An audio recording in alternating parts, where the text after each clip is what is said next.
What is up, y'all? Scott here. Hope you are doing well today. In this video, we are going to talk about wireless lav microphones, specifically Hollyland's Lark 150. Full disclaimer, this has been provided to me for free, but they have not told me to say anything in this video, and all these thoughts will be my own. So I'm excited to talk a little bit about this unit and why I think it's a good fit for a lot of filmmakers. First of all, the Lark 150 is a wireless lav system that comes with 2 transmitters and a single receiver.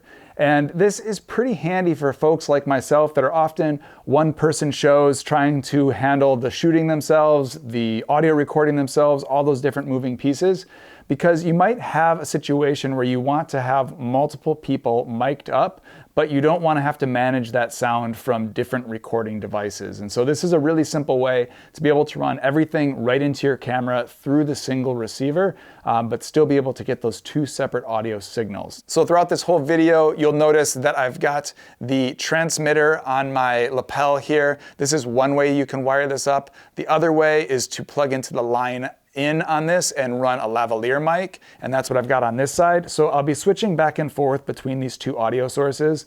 The lav mic does come with this. You get 2 lav mics, and really that's my preferred way to use this system, to actually mic up your talent, even preferably hiding the lav mic inside their clothing so it's invisible to the camera. But just for the sake of today, I've just clipped it onto my lapel here, and this I don't find particularly useful at all unless you're in a really big hurry. It doesn't look that attractive.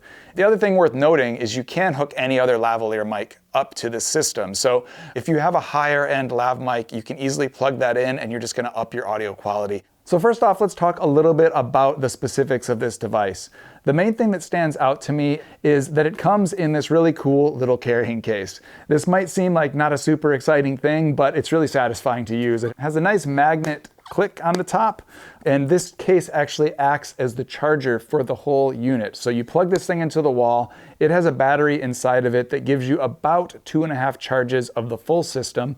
And then when you put the different pieces inside here, they automatically start charging and get your system up and ready to go.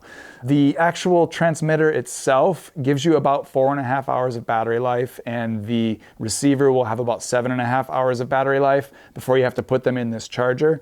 But it's a pretty nifty little system, and it's nice that everything fits in here that you would need on a shoot. Aside from the windscreens and the lavalier mics, you'd have to put those in something separate. As soon as you pull the transmitters and the receivers out of the charging case, they immediately turn on and they're synced up with each other within about 5 seconds. And so getting up and going is really quick and easy. One thing that they are claiming with this particular device is that it automatically switches channels as needed to deal with other interference. And so if you've ever worked with a wireless system, you've probably had these pops and clicks that periodically come up in your audio. And so with this system being able to automatically detect interference and mitigate that by switching channels really quickly is a huge plus for me. Now, with this system, it is wireless, and with wireless, there's always the issue of range. And I'm not gonna actually do a range test in this. There's a lot of videos on YouTube already where people are testing out the range. The biggest thing is you want line of sight with the transmitter as much as possible. They claim 100 meters of transmission, which I've seen some people get with a line of sight sort of situation. But in reality, most situations that I am going to be using something like this, I'm going to be within 10 or 15 feet of the talent, and so it's going to work in all cases. So if I find it is a little bit unnecessary to do these really long-range tests, because how often are you going to actually be needing that?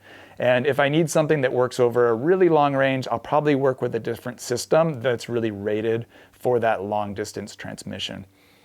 Now, while I do love the easy charging method that this system comes with of just popping it in the case, the limitation this has is if you need to shoot for a full day with both of the transmitters. With the only a 4.5 hour battery life, maybe over lunch, you could pop those things into the charging case and get them back up to full power before the second half of your day. But if you're recording with a host and a guest or something like that all day long, you're actually going to run out of batteries, and there's no way to swap batteries. The system has to be charged inside the case when they're not in use. So I think this was a little bit of a mistake to not offer some sort of alternative way to keep these charged, even if it was maybe a USB port on the unit themselves and you could put a power bank in the person's pocket while it's being used and it could be charging. But if you're doing mostly shorter shoots under 4 hours, you're going to have no issues using both of the transmitters, or you can get a full day out of it if you just have a single transmitter needed and just switch between the two halfway through your day.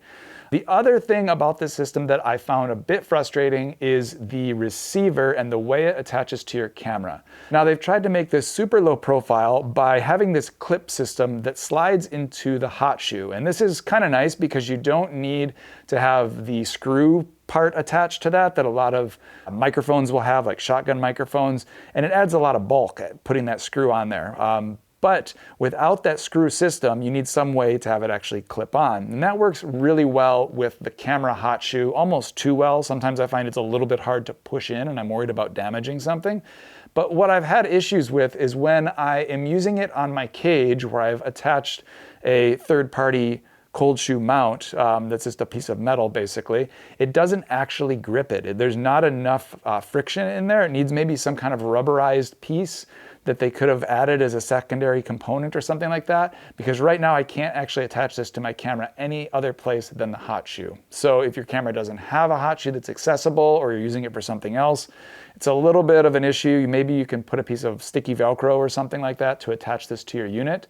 But it would have been nice just to have a 1/4-20 thread on there so that you could come up with your own mounting solutions in a very standard way. So these are both minor things as long as you understand how it fits into your workflow. So as I mentioned earlier, there are a couple different ways that you could employ this system. First off, you could just use the single transmitter recording a mono or stereo signal into your camera. Straightforward, like most lav mics do. The next option is the safety track mode. So you can easily switch through these modes just by long pressing on either of the dials on the receiver. And when you're in the safety track mode, you get a secondary track recorded on -6 dB. And so if your speaker goes above the level that you thought they would be speaking, you have that safety to fall back on, which can be a lifesaver in some situations. The next option would be to turn on both of the transmitters, and you can again record a mono signal, or you can record the safety track. But in this case, the two signals are going to be mixed based on the volume that you have them set on the device receiver. And so you have no ability to adjust each of your speaker's volumes after. The way that I'm most excited to use this thing is when there are two speakers, each of them have a lav mic on them, but you're running it in stereo mode. So each channel records a separate microphone. You can set both people to a volume that works well for their voice, just so that they're not clipping. And then you can do any minor adjustments you need to keep them at the same volume level in post, which I love that function.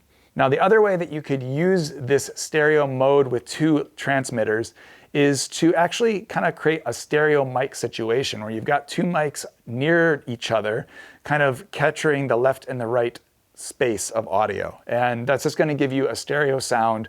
You're not trying to capture two different speakers, you're just trying to capture this ambient noise that has a stereo character to it. Now, there are other systems out there that are very similar to this, some that are cheaper and some that are more expensive. And surely the more expensive ones probably are going to offer you a handful more features and overall just better transmission.